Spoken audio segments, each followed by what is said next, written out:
கர்த்தருடைய நாமத்துக்கு ஸ்தோத்திரம்.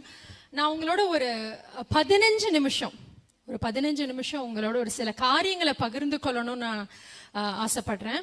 இப்ப நீங்க மைண்ட்ல பாத்தீங்கன்னா, இப்ப நீங்க பார்த்த விஷயத்துல கர்த்தராக இயேசு இந்த உலகத்தை படைக்கிறாரு. படைச்சு ஒரு மனுஷனை ஆண்டவர் உருவாக்குறாரு. எந்த பிரச்சனையும் இல்ல, எல்லாம் நல்லா இருக்காங்க, மனுஷன் சந்தோஷமா இருக்கிறான், எந்த பிரச்சனையும் இல்லாம நல்லா இருக்கு. அதை உங்களுக்கு புரிய வைக்கிறதுக்காக, இன்னும் உங்களுக்கு மறக்காம இருக்கணும்ன்றதுக்காக இந்த ஒரு இல்லஸ்ட்ரேஷன் நான் ஒன்று பண்ணலான் இருக்கேன். விசிபிளா நீங்க பார்க்கும்போது இன்னும் இதா இருக்கும். இப்ப இது எப்படி இருக்கு? பியூரா இருக்கு, கரெக்டா? இது பியூரா ஒயிட்டா இருக்கு.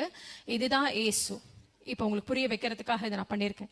இப்ப ஏசு மனுஷனை படைக்கிறாரு. மனுஷனை படைக்கும் போது அவன் நல்லா இருக்கிறான், எந்த ஒரு பிரச்சனையும் இல்லை. அப்புறம் மனுஷனை படைச்சிட்டு அதுக்கப்புறம் என்ன நடக்குதுன்னு பாத்தீங்கன்னா பாவம். இதுதான் பாவம். எல்லாம் பார்த்துக்கோங்க, இதோட கலர் தெரியுதுல, இவ்வளவு அழுக்கா இருக்கு, இதுதான் பாவம். அப்ப இந்த பாவம் எப்படிப்பட்ட பாவம்லாம் இருக்கலாம்? பாவம் இப்ப நம்ம மைம்ல பார்த்தோம், குடி, சிகரெட் பிடிக்கிறது, வேற என்னென்ன பாவங்கள் இருக்கு? கோவப்படுறது, பொறாமை, எரிச்சல், பொய் பேசுறது, திருடுறது, இது எல்லாமே பாவம் தான். இது எல்லாமே பாவம் தான். இந்த பாவம் என்ன பண்ணுதுன்னு பாத்தீங்கன்னா, கொஞ்சம் கொஞ்சமா மனுஷனை மாத்துது. கொஞ்சம் கொஞ்சமா மனுஷனுக்குள்ள இந்த பாவம் வருது. கொஞ்சம் கொஞ்சமா மனுஷனை மாத்துது, மனுஷனுடைய சுபாவத்தை மாத்துது, மனுஷனுடைய வாழ்க்கையை மாத்துது, மனுஷனுடைய எதிர்காலத்தையும் இந்த பாவம் மாத்துது. அப்படியே கொஞ்சம் கொஞ்சமா பாத்தீங்கன்னா மனுஷனுடைய, இப்ப பாத்தீங்களா எப்படி இயேசு இந்த உலகத்தை படைச்சாரு, எப்படி மனுஷனை ஆண்டவர் படைச்சாரு. ஆனா இந்த பாவம் மனுஷனுக்குள்ள வரும் பொழுது அது அவனுடைய உள்ள இருக்கிற சுபாவத்தை மாத்தி, அவனுக்குள்ள இருக்கிற அவனை வேறு ஒரு மனுஷனாக மாத்திருது. டோட்டலா வேற ஒரு பர்சனா மாத்திருது. ஆனா இப்படி ஆண்டவர் படைக்கல, இப்படி கர்த்தர் நம்மளை படைக்கல. ஆனா அந்த பாவம் ஒரு மனுஷனுக்குள்ள அந்த பாவம் வந்து சாபமா மாறுது. அந்த சாபம், பிரச்சனை, போராட்டம், கட்டுகள், அவ்வளவு பிரச்சனை. மனுஷனுடைய பாவம் அவனை வேற தப்பான வழியில அவனை அப்படியே கொண்டு போய் அவனை ஆக்கிருது. இப்ப இந்த மனுஷன் என்ன பண்றான்? பாவத்துல மாட்டிக்கிட்டான். பாவத்தின் சம்பளம் மரணம். இது எல்லாருக்குமே தெரிஞ்ச எந்த நீங்க மத சார்ந்தவர்களாக இருந்தாலும் பாவத்தின் சம்பளம் மரணம். பாவத்தை செஞ்சுட்டு அதுக்கு தண்டனையை வாங்காம நம்மளால போக முடியாது. பாவம் பண்ணிட்டா அதுக்கு தண்டனை நிச்சயம். அதுல இருந்து தப்பித்து கொள்ள வழி கிடையவே கிடையாது. பாவத்துக்கு தண்டனை நிச்சயமா இருக்கு. நம்ம அதெல்லாம் யோசிக்காம இருக்கலாம், பட் அது உண்மை. மனுஷனுக்கு தண்டனை உண்டு. அப்ப இவன் பாவம் செய்யறதுனால இவனுக்கு தண்டனையும் இப்ப கிடைக்கணும். ஏன்னா அவன் பாவத்தின் சம்பளம் மரணம். அப்ப அவன் என்ன பண்றான்? தன் பாவத்துக்கு பரிகாரத்தை தேடுறான். எனக்கு இது பண்ணா சரியாயிடுமா, எனக்கு இது பண்ணா மன்னிப்பு கிடைக்குமா, நான் ரொம்ப கஷ்டப்படுறேன், நான் பாவத்துல மாட்டிக்கிட்டேன், அதுல இருந்து எப்படி வெளியில வர்றதுன்னு எனக்கு தெரியல, நானே வெளியில வரணும்னு நினைச்சாலும் என்னால வரவும் முடியல. அதுதான் பாவம். நம்மளே ஆசைப்பட்டா நம்மளால முடியாது. அப்படியே நம்மளை கட்டி போட்ட மாதிரி இருக்கும், கட்டி போட்டு வச்சிருக்கிற மாதிரி, அடிமைப்படுத்தி வைக்கிறது. அது மொபைல் அடிக்ஷனா இருக்கலாம், பிரச்சனையா இருக்கலாம், போராட்டமா இருக்கலாம், அது எப்படிப்பட்ட விஷயமா இருக்கலாம். ஆனா நம்ம பாவம் நம்ம வாழ்க்கையில நம்ம வேற விதமா நம்மளை மாத்திருது. அப்ப இவன் என்ன பண்றான்? கொஞ்சம் கொஞ்சமா அவன், எனக்கு ஏதாவது பரிகாரம் கிடைக்குமா, நான் இதை பண்ணா எனக்கு என் பாவத்துக்கு மன்னிப்பு கிடைக்குமா, என் வாழ்க்கை மாறுமா, நான் இதை செஞ்சா என் வாழ்க்கை மாறுமான்னு சொல்லிட்டு அவன் ஒண்ணா அவன் பண்ணி பாக்குறான். அவன் போய் ட்ரை பண்றான், எனக்கு இந்த பரிகாரம் கிடைச்சா மாறுமா. அவன் நினைச்சுக்கிறான், நான் இதை பண்ணா நான் சுத்தமாயிடுவேன். ஆனா மாறல. அவன் உலகத்தை தேடி போறான், எனக்கு இதை பண்ணா பரிகாரம் கிடைக்கும் நினைக்கிறான், இதை பண்ணா என் பாவத்துக்கு மன்னிப்பு கிடைக்கும், என் வாழ்க்கை மாறும், நானும் நல்லா இருப்பேனே நினைக்கிறான். ஆனா கிடைக்கல. அவனு ஒரு முயற்சியா பண்ணி பார்க்கறான், ஆனா எதுக்குமே அவனுக்கு மன்னிப்பு கிடைக்கல. அப்ப இயேசுவானவர் பார்க்கிறாரு, அவர் உலகத்துல எல்லாவற்றையும் படைச்சவங்க மனுஷனை நேசிக்கிறார். அவர் மனுஷனை தான் அவ்வளவு நேசிக்கிறார். அந்த அன்பு எப்படின்னா கிறிஸ்தவர்களை மட்டும் நேசிக்கிறார் அப்படிலாம் கிடையவே கிடையாது. மதர் சார்புள்ள கிறிஸ்தவர்களுக்கு இயேசு கிடையவே கிடையாது. உலகத்தை படைச்ச கர்த்தர், அவர் எல்லாரையும் நேசிக்கிறார். இங்க இருக்க ஒவ்வொருத்தவங்களையும் ஆண்டவர் நேசிக்கிறார். உங்களுக்கு அவரை தெரிஞ்சிருக்கலாம், தெரியாம இருக்கலாம், நீங்க அவங்களை புரிஞ்சிருக்கலாம், புரியாம இருக்கலாம், நீங்க அவரை தேடலாம், தேடாமலும் இருக்கலாம். ஆனா இங்க இருக்க ஒவ்வொருத்தவங்களையும் இயேசுவானவர் நேசிக்கிறார். உங்களை அவ்வளவு நேசிக்கிறார். அந்த நேசத்தால் அவரால் இருக்க முடியல. நான் என் பிள்ளைங்களை நான் எப்படி படைச்சேன், ஆனா எப்படி ஒரு நிலைமையில அவங்க நிக்கிறாங்கன்னு சொல்லிட்டு ஏசப்பா என்ன பண்றாரு? நான் இந்த உலகத்துக்கு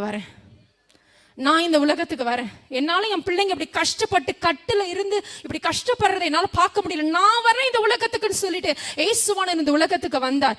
அததான் பிறந்த நாளா நாங்க கொண்டாடுறோம். அது பிறந்த நாள் சொல்றது, ஏசு இந்த உலகத்துக்கு வந்தார். அவர் வந்தார். அவர் இந்த உலகத்துக்கு பிறந்து இங்க எப்படி நம்ம வாழணும், ஒரு சொல்லிக் கொடுத்த ஒரு தகப்பன் தன் பிள்ளைக்கு சொல்றது போல, இப்படி வாழணும், இதுதான் பாவம், இதுதான் கரெக்ட், இதுதான்ப்பா வழி, இதை செய்யாதப்பான்னு ஒண்ணு ஆண்டவர் நமக்கு சொல்லி கொடுத்தார். சொல்லி கொடுத்து என்ன செய்தார் தெரியுமா? நிறைய பேருக்கு தெரியும், ஏசப்பாவை சிலுவையில கொன்னுட்டாங்க, ஏசப்பாவை சிலுவையில அடிச்சுட்டாங்க. ஏன் எதுக்கு நமக்கு தெரியாது. ஆனா இன்னைக்கு நான் உங்களுக்கு உண்மையை சொல்றேன், எதுக்காக இயேசுவை சிலுவையில அடிச்சாங்க தெரியுமா? இயேசுவானவர் என்ன செஞ்சாரு தெரியுமா? ஆண்டவர் பார்த்தாரு, உன் பாவத்துக்கு நீ தண்டனை அனுபவிக்கணும், அந்த தண்டனை எல்லாம் நான் எடுத்துக்கிறேன், உன் தண்டனை எல்லாம் நான் சுமந்து, உன் பாவத்தை எல்லாம் நான் சுமந்துக்கிறேன், உன் நோய்கள் நான் சுமந்துக்கிறேன், என்னுடைய பலியின் மூலமா உனக்கு நான் மன்னிப்பை கொடுக்கிறேன், யாராலையும் கொடுக்க முடியாத மன்னிப்பை இயேசு. அவர் உங்களுடைய பாவத்தை, உங்க சாபத்தை, உங்களுடைய நோய்களை, உங்களுடைய வேதனைகளை, உங்களுடைய கஷ்டங்களை எல்லாவற்றையும் அவர் சிலுவையில எடுத்துக்கொண்டு உங்களுக்கு அதன் மூலமாக மன்னிப்பை கொடுக்கிறார். அப்ப சிலுவையில் அடிக்கப்பட்டது யாருக்காக? இங்க இருக்க ஒவ்வொருத்தவங்களுக்காகவும், எனக்காகவும், உங்களுக்காகவும், நம்ம எல்லாருடைய பாவத்துக்காகவும் இயேசுவானவர் சிலுவையில் பலியானார். அப்ப அவர் என்ன செய்யறாரு? பாவம், இந்த எல்லா மனுஷனுடைய எல்லா பாவங்களையும் எடுத்து அவர் சிலுவையில சுமந்தார். இயேசு எல்லாவற்றையும் எடுத்துக்கிட்டார், எல்லா பாவங்களையும் எடுத்து. இப்ப பாருங்க, பாவம் எல்லாம் இதுல போயிடுச்சு. இயேசு நம்மளுடைய எல்லா பாவங்களையும் அவர் சிலுவையில் சுமந்தார். ஆனா இப்ப பாத்தீங்கன்னா அந்த மனுஷன் எப்படி இருக்கான் பாருங்க. இயேசுவானவர் வந்தார், இயேசுவானவர் மரித்தார், இயேசுவானவர் மரித்து 3ஆம் நாள் உயிர் தெழுந்த கர்த்தர். அவர் இன்று உயிரோடு இருக்கிற கர்த்தர். ஆனா அந்த மனுஷன் பாருங்க, அவன் வாழ்க்கை மாறல, அவன் மனுஷன் அப்படியே தான் இருக்கான். அப்ப என்ன செய்யறது? இவன் படைக்கும் போது இப்படி இல்லையே, அவன் படைக்கும் போது நல்லா இருந்தானே, இவனை எப்படி திரும்பவும் மாத்துறது? அவர் எப்படி ஆசைப்பட்டு படைச்சாரு அதே ஒரு மனுஷனா எப்படி இவனை மாத்துறது? அப்ப என்னன்னா, இந்த மனுஷன் போயிட்டு இயேசு கிட்ட, ஆண்டவரே, சொல்றாங்க, என்னோட பாவத்துக்கெல்லாம் நீங்க தான் என்னோட பாவத்தை ஏத்துக்கிட்டீங்க, எங்க துக்கத்தை ஏத்துக்கிட்டீங்க, எங்க நோய்களை எடுத்துக்கிட்டீங்கன்னு சொல்றாங்க.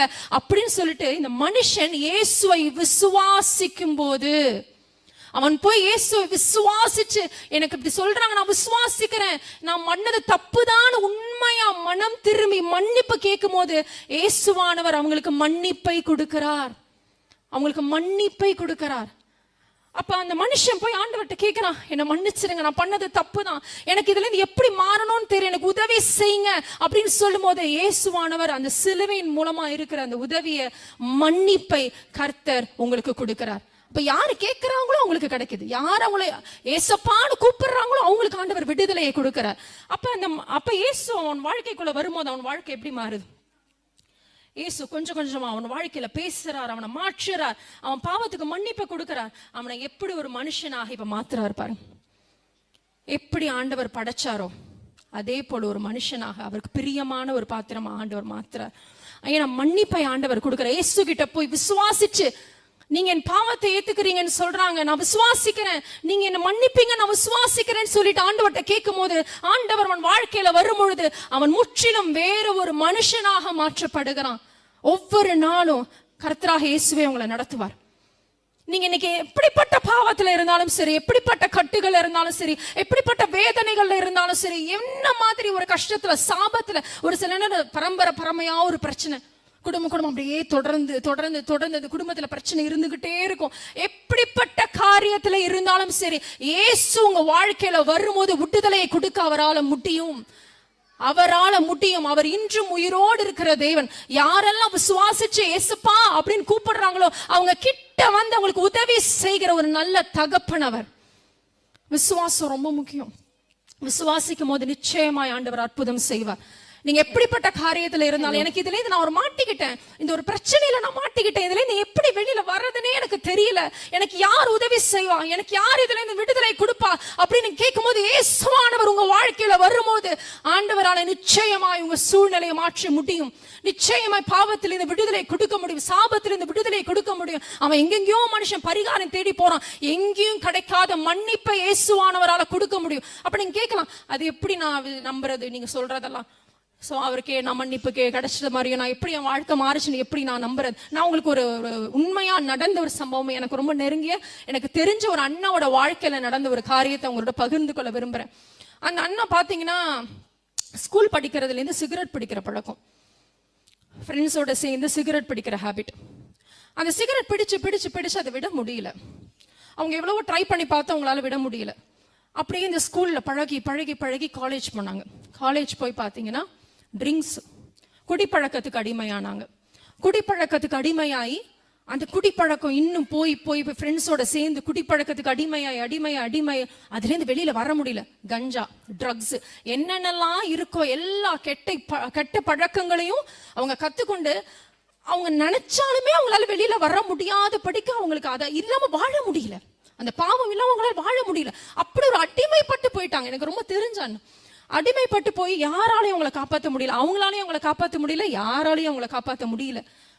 யார்கிட்ட போனாலும் இதுக்கு மருந்து கிடையாது.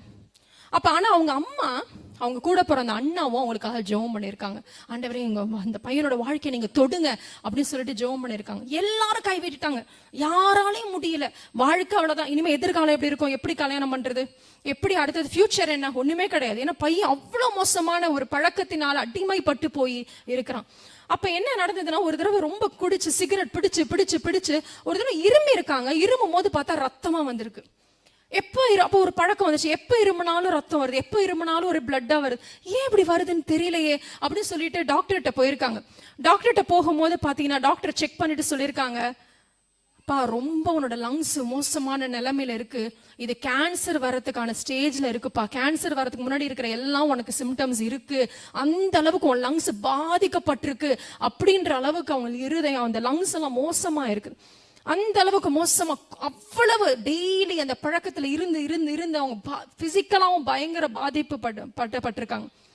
அப்ப அப்படி இருக்கும் பொழுது அவங்க அம்மா ஒரு சைடு ஜெபிக்கிறாங்க, ஏசப்பா நீங்க விடுதலையை கொடுங்கன்னு விசுவாசத்தோடு அவங்க ஜெபிச்சுட்டு இருக்காங்க. அப்போ ஒரு நாள் அவங்க ஒரு பிரேயர், இப்ப நீங்க எப்படி பிரேயர் வந்திருக்கீங்க அந்த மாதிரி ஒரு பிரேயர் கேதரிங் அவங்க ஃப்ரெண்ட்ஸ் கூப்பிடுறாங்களேன்னு சும்மா போயிருக்காங்க. போன அந்த நேரத்துல பிரேயர் பண்ற டைம்ல அவங்க ஃப்ரெண்ட்ஸ் அவங்களுக்காக பிரேயர் பண்ண டைம்ல ஆண்டவர் அவங்களை தொட்டிருக்கிறாரு. இயேசுவாகிய கர்த்தர் அவங்க வாழ்க்கையில இடைப்பட்டிருக்கிறாரு. அவங்களுக்குள்ள ஒரு அன்பு, ஆண்டவர் அவங்கள்ட்ட பேசுறத உணர்ந்திருக்கிறாங்க. அவங்க ஜெபிச்சிருக்காங்க. அப்பதான் ஃபர்ஸ்ட் டைம் ஆண்டவர்கிட்ட ஜெபிக்கிறாங்க. அது வரைக்கும் கடவுளை தேடல, அதெல்லாம் ஒரு இன்ட்ரெஸ்ட் இல்ல, தேடல. அப்ப அவங்க என்ன பண்றாங்க, ஜெபிக்கிறாங்க. எனக்கு இதுல இந்த விடுதலை கொடுங்க ஜெபிக்கும் போது இயேசுவானவர் அவங்களை தொட்டிருக்காங்க. ஒரு சத்தத்தை கேட்டிருக்காங்க, என் மகனே நான் உன்னை மீட்டு கொண்டேன், நீ என்னுடையவன். இந்த சத்தத்தை அவங்க கேட்டிருக்காங்க, நீ என்னுடையவன், நான் மீட்டு கொண்டேன். அத்தனை வருஷம் குடிப்பழக்கம் முடியல, யாராலையும் காப்பாற்ற முடியாது. அந்த ஒரு நாள் அவங்களுக்காக ஜெபிச்சு பண்ண நாள் அன்னைக்கு கர்த்தர் அந்த ஜெபத்தை கேட்டார். அதுக்கப்புறம் பாத்தீங்கன்னா அவங்க வாழ்க்கை எப்படி மாறி, இப்ப நான் சொன்னேன்ல இயேசுவானவர் உள்ள வரும்போது எப்படி ஆண்டவர் மாத்துறான்னு, அதே போல அவங்களுக்குள்ள இயேசு வரும்போது முற்றிலும் வேற ஒரு பையனா கர்த்தர் அவங்கள மாத்தி அதுக்கப்புறமேட்டு ஒரு மாசத்துக்கு அப்புறம் அந்த அண்ணா இன்னைக்கு காலையில நான் ஃபோன் பண்ண, அண்ணா நான் உங்களுடைய டெஸ்டிமனியை நான் ஷேர் பண்ணலாமா அப்படின்னு நான் கேட்டேன். அண்ணா கிட்ட இன்னைக்கு நான் வேர்ட் எடுக்கிற டெஸ்டிமனி ஷேர் பண்ணலாமா? அண்ணா சொன்னாங்க, நீ தாராளமா சொல்லு, கர்த்தர் எனக்கு செய்ததை நான் சொல்லாம இருப்பேனா அப்படின்னு. நீ தாராளமா, நிறைய பேருக்கு தெரியும், அண்ணா பேரு கூட சொல்லலாமான்னு கேட்ட, சொல்லு அப்படின்னாங்க. விக்கி அண்ணா எல்லாருக்கும் தெரிஞ்சிருக்கீங்க, நிறைய பேருக்கு தெரிஞ்சிருக்கும் எந்த அளவுக்கு இன்னைக்கு அவங்க சாட்சியா இருக்கிறாங்கன்னு சொல்லிட்டு. ஏன்னா இன்னைக்கு பாக்குற யாருக்குமே சொல்ல முடியாது, இந்த அண்ணாவை பத்தியா நீ உண்மையாவா சொல்ற அப்படின்னு. ஏன்னா அவங்க வாழ்க்கை இன்னைக்கு அப்படியே தலைகீழா மாற்றி போட்ட அளவுக்கு கர்த்தர் அவங்களை ஆசீர்வாதமா வச்சிருக்கிறார். இன்னைக்கு எப்படி இன்னைக்கு என்னடா இந்த பையன் வாழ்க்கை இப்படி இருக்கேன்னு அவங்க அம்மா அழுதுட்டு இருந்த காலம் போய் இப்ப எத்தனையோ பேருக்கு வெளிச்சமாக இன்னைக்கு ஆண்டவர் அவங்களை மாற்றி இருக்கிறார். அப்ப அந்த ஆண்டவர் தொட்ட அந்த நாள்ல 1 மந்த்ல ஒரு தடவை வீட்டுல தனியா இருந்திருக்காங்க. அப்ப யோசிச்சிருக்காங்க, ஒரு வேற ட்ரை பண்ணி பார்க்கலாமா, ஒரு தடவை பண்ணி பார்க்கலாமான்னு ஒரு தாட்டு தோணி இருக்கு. ஆனா அவங்க பண்ணலாமான்னு யோசிக்கும் போது ஏதோ ஒரு தடுக்கிற விஷயம். நான் நினைச்சேன், நான் பண்ணலாமா நினைச்சேன், இல்ல வேண்டாம் பண்ணாத. எனக்குள்ள அந்த ஒரு ஸ்ட்ரென்த், அதை பண்ண விடுறதுக்கான ஒரு வெறுக்குது, பாவத்தை பார்த்தா வெறுக்கிற மாதிரி ஒரு ஸ்ட்ரென்த்தை இயேசுவானவர் அவங்களுக்கு கொடுத்திருக்காரு. அவங்க இன்னை வரைக்கும் எவ்வளவு பெரிய சாட்சி, அன்னைக்கு விட்டது இன்றைய வரைக்கும் எத்தனையோ வருடங்களாக விட்டு இன்னைக்கு ஒரு நல்ல வாழ்க்கைய அவங்க வாழ்றாங்க. நம்மளாலலாம் விட முடியாதுடா, இதெல்லாம் முடியாது அப்படின்னாலும் இயேசுவானவர் வாழ்க்கையில வரும்போது சூழ்நிலைகள் மாறும். அதுக்கப்புறமேட்டு திரும்பவும் போயிட்டு டாக்டர்கிட்ட செக் பண்ணிருக்காங்க. இது ரொம்ப முக்கியமான விஷயம். டாக்டர்கிட்ட போய் செக் பண்ணும்போது அவங்க அந்த லங்ஸை பார்த்துட்டு புது லங்ஸா இருக்கு, எந்த ஒரு பிரச்சனையும் இல்லையப்பா, புது லங்ஸா இருக்குப்பா அப்படின்னு பார்த்து டாக்டர் ஆச்சரியப்படத்தக்கதாக கர்த்தர் அவங்க இருதயத்தை தொட்டார். இதை கர்த்தரால மட்டும்தான் செய்ய முடியும். இன்னைக்கு ஃபர்ஸ்ட் உங்கள்கிட்ட நான் சொல்ல வேண்டிய விஷயம், இயேசு உங்க வாழ்க்கையில இருக்கும் பொழுது எப்படிப்பட்ட காரியங்களா இருந்தாலும் உங்களுக்கு விடுதலையை கொடுத்து உங்களை ஆசீர்வாதமாய் வாழ வைக்க கர்த்தரால முடியும். இரண்டாவது உங்களோட சொல்ற ஒரு விஷயம், இயேசு உங்க வாழ்க்கையில வரும்போது அவர் சமாதானத்தை தருகிறார். அவர் சமாதானத்தை தருகிறார். அந்த சமாதானம்ன்றது எதை வேணா காசு கொடுத்து வாங்கிடலாம், கரெக்டா? எதை வேணா காசு கொடுத்து வாங்கிடலாம். நிம்மதியை வாங்கிட முடியாது, சந்தோஷத்தை வாங்க முடியாது, ஆசீர்வாதமான வாழ்க்கையை வாழ முடியாது, சமாதானத்தை வாங்க முடியாது. அந்த மாதிரி நம்ம எதையுமே வாங்க முடியாது. காசு கொடுத்து எதை வேணா வாங்கிலாம், சமாதானத்தை வாங்க முடியாது. அப்ப அந்த மாதிரி ஒரு ஒரு ஒரு ஒரு ஒரு காரியத்தை நான் உங்கள்கிட்ட சொல்றேன். என்னுடைய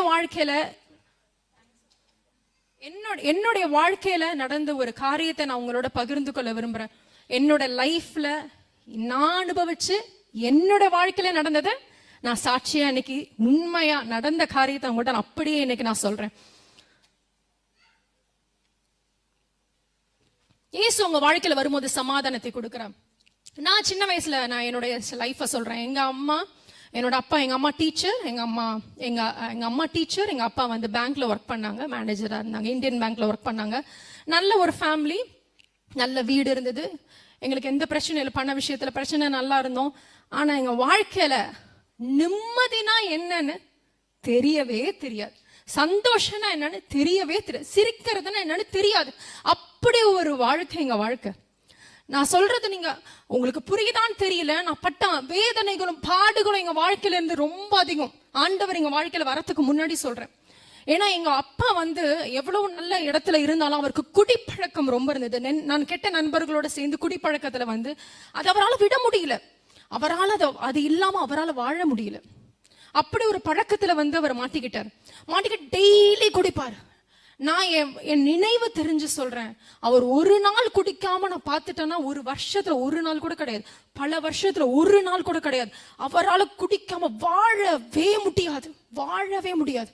அப்படி ஒரு அடிமைப்பட்டு போய் கிடந்தார். அது குடிக்கிறது மாத்திரம் கிடையாது, அவர் எங்க அம்மாவை போட்டு அவ்வளவு டார்ச்சர் பண்ணுவார். மென்டல் டார்ச்சர், பிசிக்கல் டார்ச்சர், எவ்வளவுக்கு எவ்வளவு துன்புறுத்த முடியுமோ அவ்வளவு துன்புறுத்துவார். அவ்வளவு வேதனைகள், அவ்வளவு பாடு. எனக்கு சின்ன வயசுல ஞாபகம் இருக்கிறது எல்லாமே, நான் ஸ்கூல்ல இருந்து வீட்டுக்கு போகும்போது ஐயோ இப்ப என்ன சண்டை வருமோ, ஐயோ இப்ப என்ன பிரச்சனை, இப்ப என்ன ஆரம்பிப்பாரோ, எதை சொல்லி பேசுவாரோ, எதை சொல்லி அடிப்பாரோ, வீட்டை விட்டு துரத்திடுவாரோ, இதே ஒரு பிரச்சனை தான் டெய்லி இருக்கும். ஒவ்வொரு நாளும் இப்படிதான் கடந்துச்சு, பல வருஷங்கள் இப்படிதான் கடந்தது. இதே மாதிரிதான் வாழ்க்கை. திடீர்னு துரத்தி விட்டுருவார், திடீர்னு அடிப்பாரு, நைட்டு எழுப்பி விட்டு சண்டை போடுவார். அவ்வளவு பாடுகள். எங்க அம்மா அனுபவிச்ச கஷ்டங்கள் கொஞ்சம் நஞ்சம் கிடையாது, அவ்வளவு பாடுகள். ஒரு கட்டத்துல இனிமே எதுக்கு நான் வாழணும், இதுக்கு மேல எது வாழ்றதுக்கு என்ன இருக்கு, எனக்கு கொடுத்து வைக்கல வாழ்க்கை, யாரும் காப்பாத்துறதுக்கு இல்ல அப்படின்னு சொல்லிட்டு எங்க அம்மா ஒரு நாள் தற்கொலை பண்ணிடலாம், இதுக்கு மேல என்ன பண்ண முடியும், என்னால முடியல அப்படின்னு சொல்லிட்டு லெட்டர்லாம் எழுதி தற்கொலை பண்ணிடலான்ற அளவுக்கு போயிட்டாங்க. ஆனா ஒரு கட்டத்துல அவங்கள ஒரு விஷயம் தடுத்துச்சு.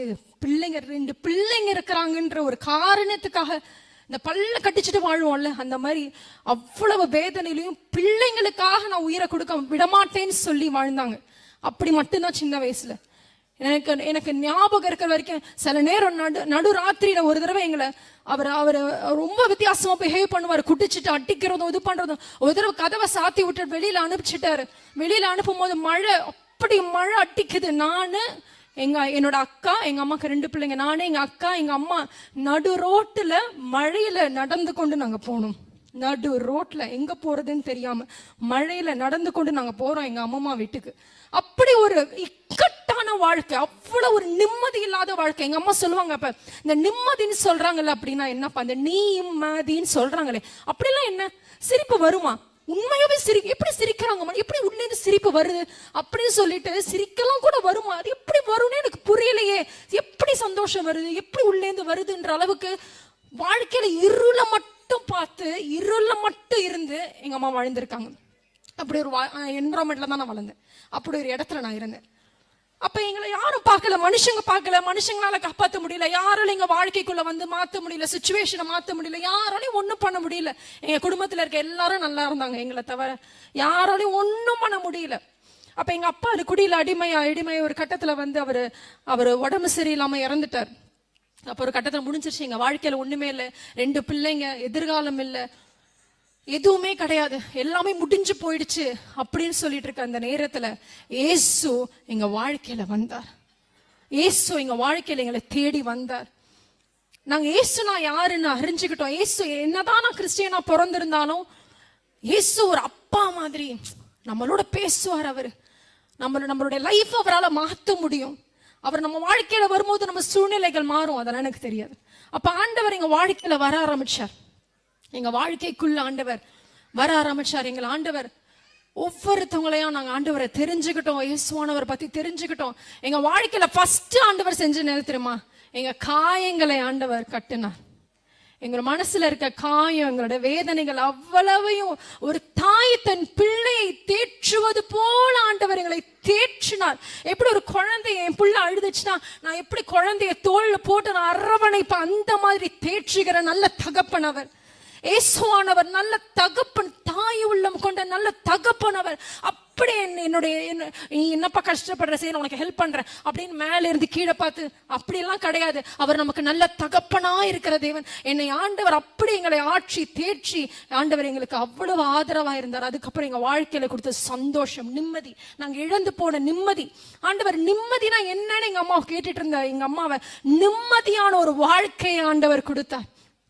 எங்க வாழ்க்கைக்குள்ள வர தலைவனாய், குடும்பத்துக்கு ஒரு ஹெட் மாதிரி இருந்த ஆண்டவர் எங்களை லீட் பண்ண ஆரம்பிச்சார்.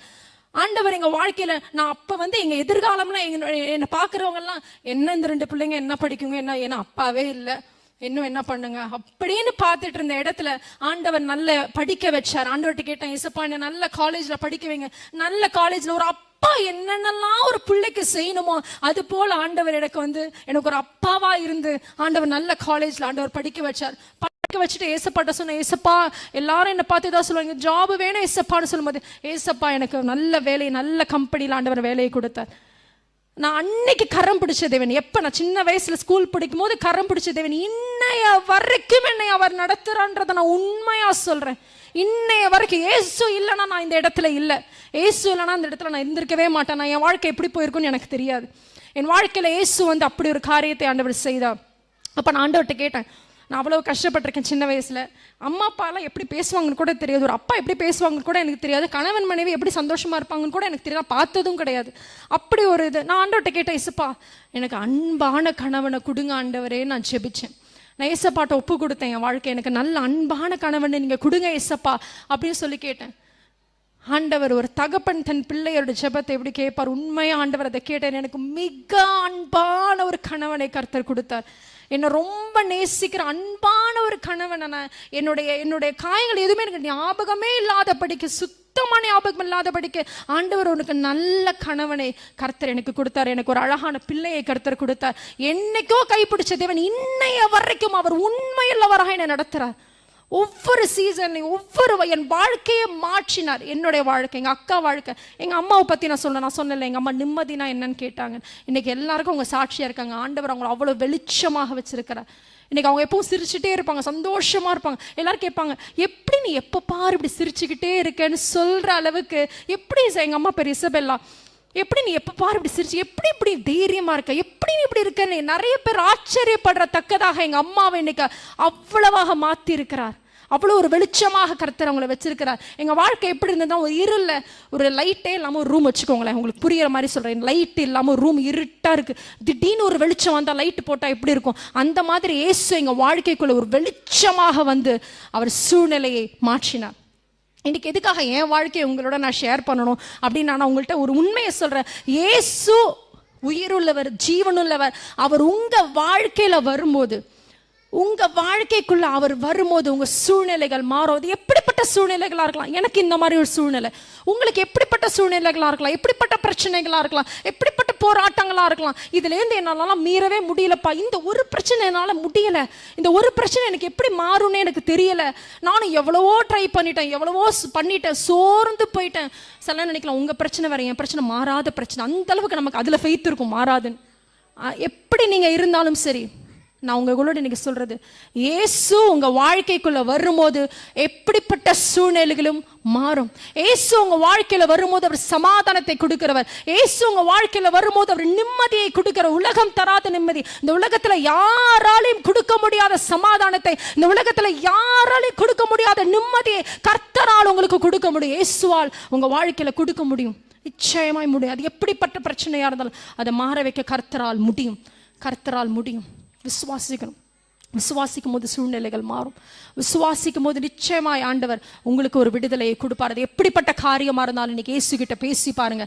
இயேசு உங்க வாழ்க்கையை மாற்ற ஒரு இருள வெளிச்சத்தை போல அவர் நமக்கு வெளிச்சமாக நம்ம வாழ்க்கையில வந்து அவர் செய்வார். மூன்றாவது நான் உங்களோட ஒரே ஒரு காரியத்தை சொல்றேன். அவர் சதா காலமும் நம்மோடு இருக்கிற தேவன். இந்த இயேசு வந்து, நான் திரும்பவும் சொல்றேன், வெறும் கிறிஸ்தவர்களுக்கு மட்டும் சரி நம்ம சொல்றாங்கப்பா அவங்க கிறிஸ்டியன்ஸ் அவங்க ஃபெய்த், அது இயேசு உங்க எல்லாரையும் நேசிக்கிறார். இந்த உலகத்தில் இருக்க எல்லாரையும் நேசிக்கிறார். அவர் எல்லாருக்கும் தலைவர் தகப்பனா இருக்கார். எல்லாருக்குமே அவர் கடவுளா இருக்கிறார். இது கிறிஸ்தவ இதை சார்ந்தது இல்லை. யாரெல்லாம் அவர் ஒரு ரிலேஷன்ஷிப், அவரோட ஒரு அப்பா பொண்ணு மாதிரி, அப்படி ஒரு தகப்பன் அவர். யார் அவரை கூப்பிட்டாலும் சரி, யாரை கூப்பிட்டாலும் சரி, ஒரு பட்சபாதம் பார்க்கிற தேவனே கிடையாது. யாரெல்லாம் அவர் விசுவாசிக்கிறவங்க அவங்களெல்லாம் அவர் பிள்ளைகளா அவர் எடுத்துக்கிறார். இன்னைக்கு நீங்க இயேசு விசுவாசிக்கும் போது நிச்சயமா உங்க சூழ்நிலை மாறும். அவர் சதா காலமும் நம்மோடு இருக்கிற தேவன். நான் முக்கியமா ஒரு விஷயம் சொல்றேன். எப்படி இயேசுவோட பேசுறது, எப்படி இயேசு இயேசுவர் எப்படி நம்ம வாழ்க்கையை மாற்றுவார், எப்படி பேசணும் இயேசு கிட்ட. நம்ம பேசுவோம், ஃப்ரெண்டு கிட்ட பேசுற மாதிரி அவரோட பேசணும். அப்படி பேசும்போது நான் உங்கள்கிட்ட முக்கியமா எல்லாரும் கவனிங்க இந்த விஷயத்த. நம்ம ஒரு ப்ரேயர்னா எப்படி பண்ணுவோம்? நமக்கு ஏதோ ஒன்று வேணும்னா கடவுள்கிட்ட எப்படி கேட்போம்? நம்ம இப்படி எஸ் கரெக்ட் அப்படி கேட்போம் இல்லையா? நம்ம கேட்கும் போது ஏதோ தூரத்தில் இருந்துட்டு அவரோட அட்டென்ஷனை வாங்குறதுக்கு கேளுங்க, எப்படியாவது இதை மட்டும் கேட்டுருங்க ப்ளீஸ், எனக்கு இது முடியல கடவுளே, இதை மட்டும் செஞ்சிருங்க, இதை மட்டும் பண்ணிடுங்க, என்னால் முடியலன்னு கதறி அப்படியே அவரோட அட்டென்ஷனை வாங்குறதுக்கு நம்ம அப்படியே அவரை தேடி பண்ண வேண்டிய அவசியம் இல்லை. அவர் இன்றும் ஜீவனுள்ளவர். அவர் சமீபமா இருக்கிற தேவன். யாரெல்லாம் அவர் உண்மையா கூப்பிடுறாங்களோ, யாரெல்லாம் அவர் உண்மையா கூப்பிடுறாங்களோ அவங்களுக்கெல்லாம் அவர் சமீபமாய் வரார். அவர் எப்படி பேசுவார்னா, ஏசப்பா அப்படின்னு கூப்பிடும்போது, இதோ மகளே சொல்லு, இதோ மகளே அப்படின்னு சொல்லி பேசுகிற தேவன். நமக்கு சமீபமா இருக்கிற தேவன். அவர் நமக்கு பக்கத்துல இருக்கிற தேவன், நமக்கு தூரமா இருக்கிற தேவன் இல்லை. ரொம்ப தூரத்துல இருந்து பார்த்துக்கிட்டு சரி நான் பார்க்குறேன் என்னன்னு அப்படின்னு சொல்ற தேவன். அவர் சமீபமாய் பக்கத்துல வந்து என் மகளேன்னு சொல்லி நம்மளோட பேசுகிற ஒரு நல்ல தகப்பனவர், நல்ல தகப்பனவர். நீங்க ஒரு வேளை சோர்ந்து போயிருக்கா, ஜெபிச்சேன் ஆனா எனக்கு சில நேரம் ரொம்ப சோர்ந்து போயிடுது, நான் ஜெபிக்கிறேன் எனக்கு நடக்கிற மாதிரியே இல்லை. உங்களோட ஒரு குட்டி கதையை நான் சொல்ல விரும்புறேன். இயேசுவானவர் இந்த உலகத்தில் வரும்போது ஒரு கதை ஒரு கதை சொல்லி ஆண்டவர் வந்து ஒரு சில காரியங்களை கற்றுக் கொடுத்தார். என்ன கதை அப்படின்னு பார்த்தீங்கன்னா, சோர்ந்து போகாமல் ஜெபிக்கணும் அப்படின்னு சொல்லிட்டு ஒரு அநீதியுள்ள ராஜா. இது ஒரு கதை தான், எல்லாரும் கேளுங்க. ஒரு அநீதியுள்ள ஒரு ராஜா.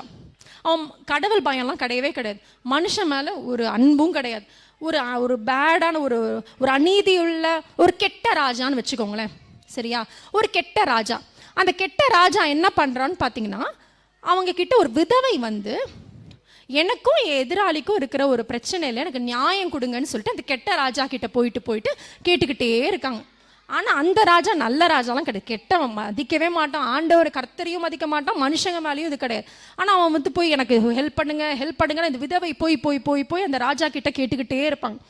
அப்போ அந்த அநீதி உள்ள ராஜா என்ன சொல்கிறான், நான் தேவனு மேலே பயமே கிடையாது, மனுஷனை மதிக்கவே மாட்டேன், ஆனால் நான் இப்படி இருந்து கூட இந்த விதவை என்னை நம்பி வந்து என்கிட்ட கேட்டுக்கிட்டே இருக்கிறாளே, எனக்கு கேட்டுக்கிட்டே இருக்கல, இவ தொல்லை இப்படி சரி கொடுத்துருவோம், இவ என்னை இப்படி கேட்குறாளே, நான் கெட்டவனா இருந்தும் என்னை கேட்குறாளேன்னு சொல்லிட்டு அந்த ராஜா, கெட்ட ராஜா என்ன பண்ணுறான்னா, அவ கேட்குற காரியத்தை விதவைக்கு கொடுத்துட்றான். அப்போ இயேசு சொல்கிறாரு, அந்த கெட்டவனான அவனே தான் கிட்ட ஒருத்தவங்க கேட்டுட்டே இருக்காங்கன்னு சொல்லி கொடுக்கும்பொழுது, கர்த்தராக இயேசு நீதியுள்ளவர், உங்க மேல அன்பா இருக்கிறவர். நான் சொன்ன அவரோட அன்பு எப்படிப்பட்டதுன்னா, உங்களுக்காக உயிரையே கொடுத்திருக்கிறாரு. இதை விட என்ன, உங்களுக்காக உயிரையே கொடுத்திருக்கிறாரு. இதை விட எப்படி காட்டுறது உங்க மேல இருக்கிற அன்பு? அவ்வளவாய் நேசிக்கிறார், அவ்வளவா இங்க இருக்க ஒவ்வொருத்தங்களுக்காகவும், எனக்காகவும், உங்களுக்காகவும், உங்க எல்லாருக்காகவும் அவர் உயிரை கொடுத்திருக்கிறார். அப்படின்ற போது அவரோட நேசம் எப்படிப்பட்டது, எவ்வளவா உங்களோட நேசிக்கிறார். அப்படி நேசிக்கிற தகப்பன் அவர் சொல்றாரு, இவ்வளவு நான் உங்களை நேசிக்கிற ஒரு அநீதி உள்ளவனே செய்யும் போது நீதி உள்ளவர் எப்படி உன் ஜெபத்தை நான் கேட்காம போவேன் ஆண்டவர் கேட்கிறார். எப்படி உன் ஜெபத்தை நான் கேட்காம போவேன்? சில நேரம் நம்ம சோர்ந்து போயிடுவோம், நான் ஜெபம் கேட்கிறேன், நான் என்னால் முடியல, நானும் ரொம்ப நாளாக கேட்கிறேன். விசுவாசமா இருக்கணும். எப்படி கேட்காம போறோம்? அநீதி உள்ள மனுஷனே செய்யும் போது நான் நீதி உள்ளவர் எப்படி உன் ஜெபத்தை நான் கேட்காம போவேன்? நீ விசுவாசத்தோடு ஜெபிக்கும் போது சோர்ந்து போகாம என் ஜெபத்தை இயேசு கேட்பார், என் ஜெபத்துக்கு சரியான நேரத்தில் தேவன் பதில் கொடுப்பார்னு உண்மையாய் அவரை விசுவாசிக்கும் போது நிச்சயமாய் இந்த சூழ்நிலை மாறும். ஏன்னா அவர் உண்மையுள்ளவர், அவரே உண்மையுள்ளவர், அதை மாற்ற முடியாது, அவருடைய நேச்சரை மாற்ற முடியாது. அவர் உண்மையுள்ளவர், ஜெபத்துக்கு பதில் கொடுப்பவர். அவர் ரொம்ப பக்கத்துல வந்து என் மகளே அப்படின்னு கேட்கிற தேவன். நீங்க அவர்கிட்ட பேசுறதுக்கு ஒரு கோயிலுக்கு போறதோ சர்ச்சுக்கு போறதோ அங்க போனாதான் ஏசப்பா கேட்பார், இங்க போனாதான் கேட்பார். கிடையவே கிடையாது. உன் இருதயத்துல இருக்கிற இடத்துல உண்மையாய் அவரை கூப்பிடும் போது அவர் உடனே பதில் கொடுக்கிற, கேட்கிற தேவன். அதை கேட்டு ஏற்ற நேரத்தில் அதுக்கு பதில் கொடுக்கிற தேவன்.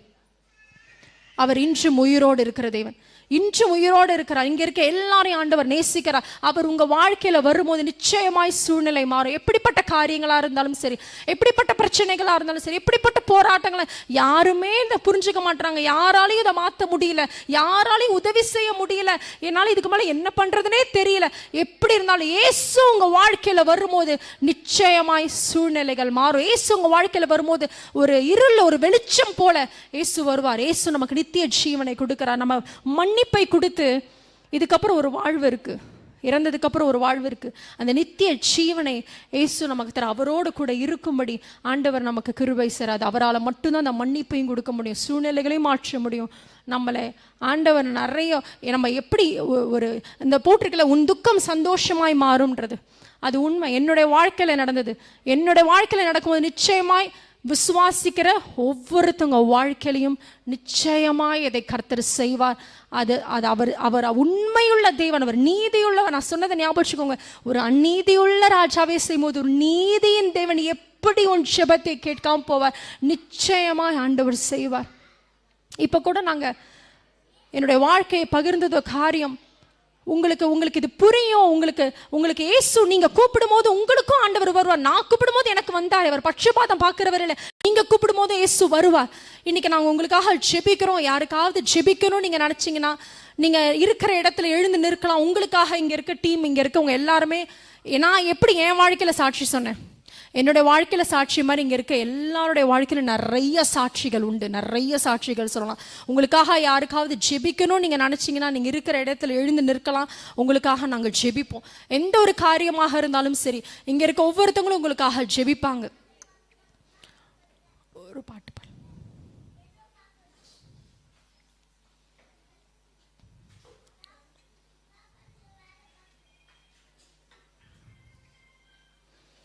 உங்களுக்காக நான் ஜெபிக்கிறேன். நீங்க உங்களை இருக்கிற இடத்துல உங்க இருதயத்திலேருந்து இயேசுவே அப்படி நீங்க உண்மையா கூப்பிடும் போது நிச்சயமா உங்களுடைய சூழ்நிலைகள் மாறும்.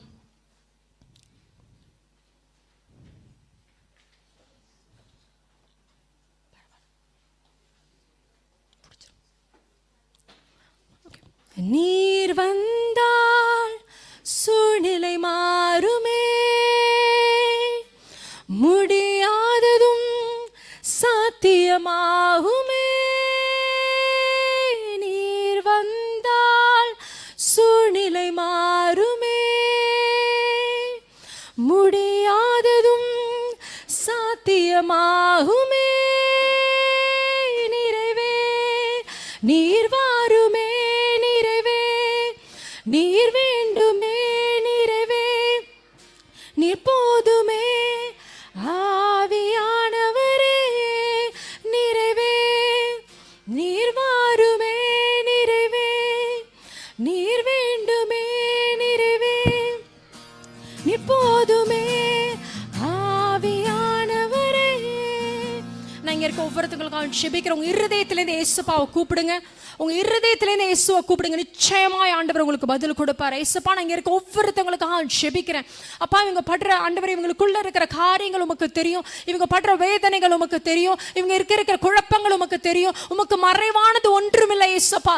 என்னோட வாழ்க்கையில நீங்க அற்புதம் பண்ணது போல இயேசுப்பா, இங்க இருக்க ஒவ்வொருத்தவங்க வாழ்க்கையும் கர்த்தர் தொடும்படியாக நான் ஜெபிக்கிறேன். இங்க இருக்க ஒவ்வொருத்தவங்க வாழ்க்கையில அவங்க சொல்றதுக்கு, வெளியில சொல்றதுக்கு பயப்படலாம். இது எப்படி நான் வெளியில சொல்லுவேன்னு நினைக்கலாம். ஆனா உங்க இருதயத்துல உண்மையாய் கூப்பிடும் நீர் சபிமமாய் வருகிற நல்ல தகப்பன் ஆண்டவரே. அப்பா, அவங்க எந்த ஒரு கஷ்டத்துல இருந்தாலும், என்ன நோய்களில் இருந்தாலும், என்ன ஒரு வேதனைகள் இருந்தாலும், எல்லாவற்றில இருந்தும் இயேசுவானவர் நீர் இன்றைக்கு அவங்களுக்கு விடுதலையை கொடுக்கும்படியாக நான் ஜெபிக்கிறேன் ஆண்டவரே. நீங்க அவங்களுக்கு விடுதலையை கொடுங்க. நீங்க அவங்களுக்கு சமாதானத்தை கொடுங்க. இங்க இருக்க ஒவ்வொருத்தவங்களுக்காக நான் ஜெபிக்கிறேன். இவங்க வாழ்க்கையில இருக்க எல்லா துக்கமும் சந்தோஷமாய் மாறும்படி ஜெபிக்கிறேன் ஆண்டவரே. அறிந்து கொள்ள நீங்க கிருபை கொடுங்க. அப்பா, என் வாழ்க்கை நீ சந்தித்தது போல இவங்க வாழ்க்கையும் கர்த்தர் சந்திக்கும்படியாக நான் ஜெபிக்கிறேன். இவங்க எல்லார் வாழ்க்கையும் ஆசீர்வாதமாய் நீர் மாற்றுங்க ஆண்டவரே. நீங்க நடத்துங்க. இயேசுவின் நாமத்தில் ஜெபிக்கிறோம் பிதாவே. ஆமென்.